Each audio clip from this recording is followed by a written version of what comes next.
शुक्रिया चेयरमैन साहब, आपने मुझे बोलने का मौका दिया। मैं इस तहरीक अदम एतमाद की तायद में खड़ा हूं जिसको टीआरएस पार्टी और हमारी पार्टी ने दिया, जिसको स्पीकर साहब ने कबूल किया।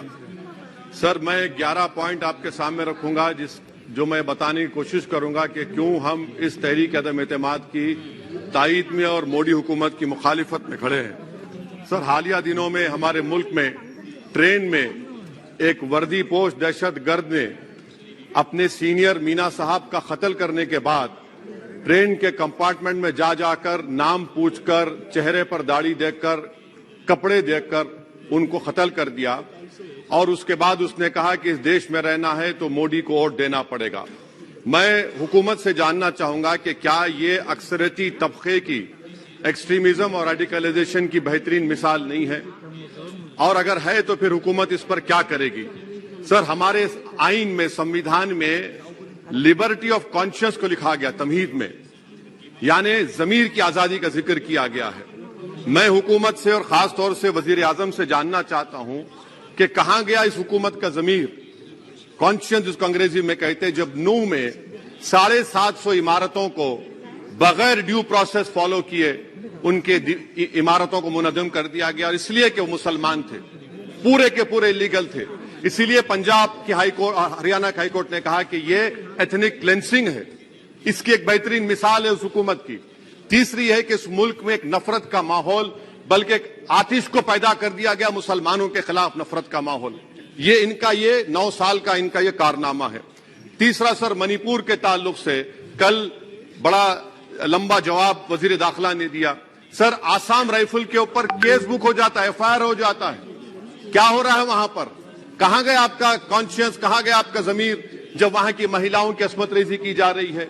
और आप मुख्यमंत्री को नहीं हटाना चाहते इसलिए क्योंकि वो कोऑपरेट कर रहा है। सर, मैं हरियाणा और मणिपुर के वजीर आला के लिए, किसी शायर ने अच्छा कहा था कि कुर्सी है तुम्हारा ये जनाजा तो नहीं, कुछ कर नहीं सकते तो उतर क्यों नहीं जाते।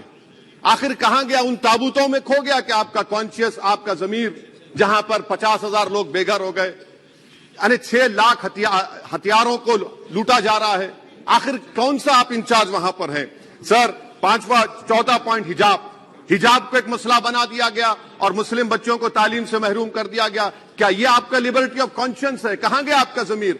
सर, अभी आपने फाइनेंस मिनिस्टर साहबा ने कहा, यहां पर डीएमके के मोहतरमा कनीमोजी ने महाभारत के द्रौपदी का जिक्र किया। मैं ये पूछना चाहता हूं, बिल्किस बानो इस देश की बेटी है या नहीं? जिस बिल्किस बानो को 11 लोगों ने रेप किया, प्रेग्नेंट थी, उसकी मां का रेप किया, उसकी बेटी को कत्ल कर दिया, उसकी मां का कत्ल कर दिया, आपने कातिलों को रिहा कर दिया। ये आपका कॉन्शियंस है? ये आपका कॉन्शियंस है?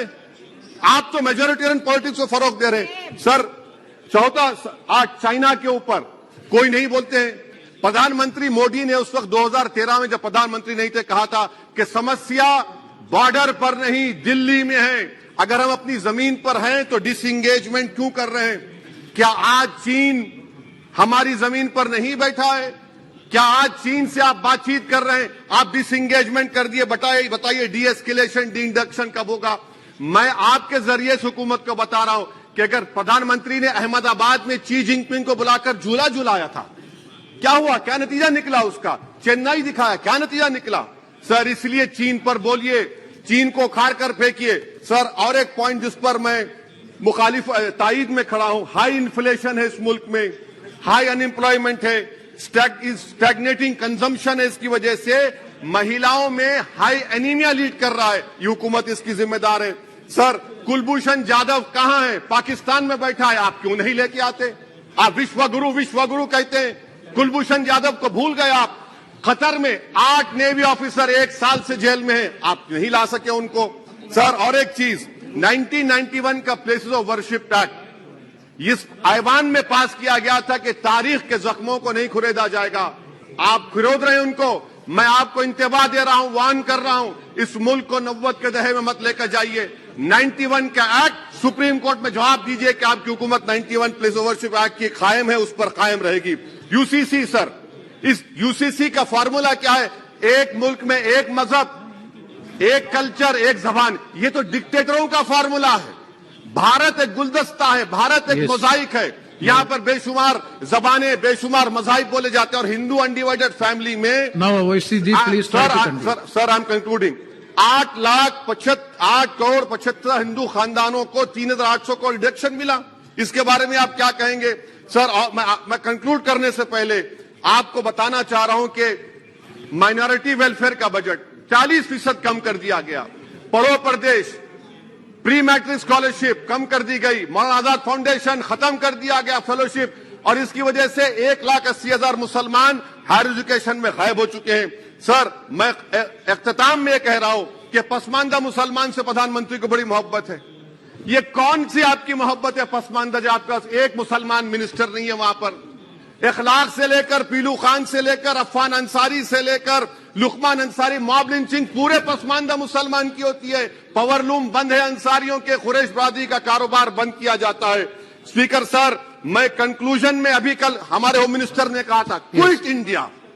अगर इनको मालूम हो जाए कि क्विट इंडिया का नारा एक मुसलमान ने दिया था तो वो भी नहीं बोलेंगे, वो नहीं मालूम था उनको। उसका मैं कंक्लूड कर रहा हूं, उसका नाम यूसुफ मेहर अली था सर। यूसुफ मेहर अली ने क्विट इंडिया का नारा बनाया, जिसको महात्मा गांधी ने सारे देश में एक पैगाम किया। मैं कंक्लूड कर रहा हूं सर, इस देश में अगर आज क्विट इंडिया करना है तो कहना पड़ेगा चाइना क्विट इंडिया। जो गौ रक्षक है जिसका नाम मोनू है, वो आपके लिए मोनू डार्लिंग बन गया है, उसको कहिए क्विट इंडिया। सर, जो लोग तुष्टीकरण की राजनीति आप कर रहे हैं, आप हिंदू अक्सरियती लोगों में हथियार बांट रहे हैं, ये आप देश के लिए खतरा पैदा कर रहे हैं। Sir, I am concluding. इसीलिए हम आपसे अपील कर रहे हैं कि हुकूमत से कह रहे हैं कि आप जो सियासत कर रहे हैं इससे नुकसान देश को होगा। प्रधानमंत्री जब खड़े होकर जवाब देंगे, हम उनसे पूछना चाह रहे हैं, पॉइंटेड क्वेश्चन है, क्या देश बड़ा है या हिंदुत्व गोलवालकर की आइडियोलॉजी बड़ी है? मैं इस तहरीक अदम एतमाद की तायद में खड़ा हूं और हुकूमत की मुखालिफत में। सर एक आधा मिनट सर, दो लोग दो महाज है इस मुल्क में, एक चौकीदार है, एक दुकानदार है। एक चौकीदार है, एक दुकानदार है। जब जुल्म हम पे होता कोई मुंह नहीं खोलते। यूएपीए का कानून अमित शाह ने लाया, इन दुकानदारों ने तायद की। आज उस यूएपीए का कानून में 83 साल का बुढ़ा सिपर नहीं होने से मर गया। आखिर कब तक दुकानदार और चौकीदार हमारी लाशों पर सियासत? सर, हम कंक्लूडिंग, कब तक सियासत करेंगे?